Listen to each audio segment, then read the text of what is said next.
வணக்கம். ஐ ஆம் சிங்கிள். புதிய கலாச்சாரம் ஒரு அலசுவது ஃபாத்திமா ருக்மணி. ஐ ஆம் சிங்கிள் என்பது தற்போது இளைஞர்களிடையே அதிகமாக பரவி வரும் ஒரு புதிய கலாச்சாரம். கேட்பதற்கு நன்றாகத்தான் இருக்கிறது.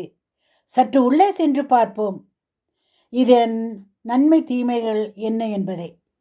Merits and demerits. பொருளாதார சுதந்திரத்திற்காகவும் தனிமனித சுதந்திரத்திற்காகவும் இன்றைய இளைஞர்கள் பலர் இப்படி தனியாக வாழ்வதை விரும்புகின்றனர். குறிப்பாக பெண்கள். கல்யாணம், குடும்பம் இவற்றை தவிர்த்து சுதந்திரமாக இருக்க விரும்புகின்றனர். எங்கு பார்த்தாலும் ஐ ஆம் சிங்கிள் என்பது ட்ரெண்டாகி வருகிறது. சந்தோஷம்தான் தனியாக இருப்பது.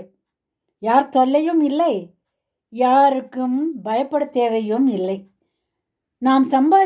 நீங்கள் சம்பாதிப்பது உங்களுக்கு மட்டும்தான். இந்த தனி வாழ்க்கையை எவ்வளவு நாட்களுக்கு? நாம் ஆரோக்கியமாக இருக்கும் வரை, நாம் சம்பாதிக்கும் வரைத்தான். நல்லா படித்து நல்ல உத்தியோகத்தில் இருக்கும் மக்களிடையே தான் இந்த கலாச்சாரம் அதிகம் காணப்படுகிறது. அன்றாட வேலை செய்பவர்களிடம் இந்த தனி மனித வாழ்க்கை பரவி வருகிறது. குறிப்பாக பெண்கள் கல்யாணம், குடும்பம் பொறுப்புகளை தவிர்த்து வருகின்றனர்.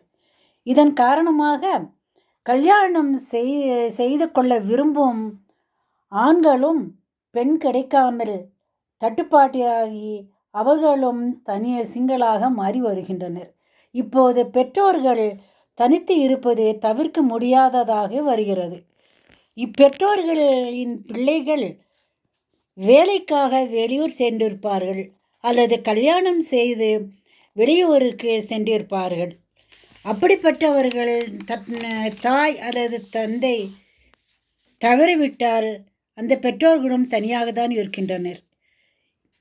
இந்த நிலை வேறு.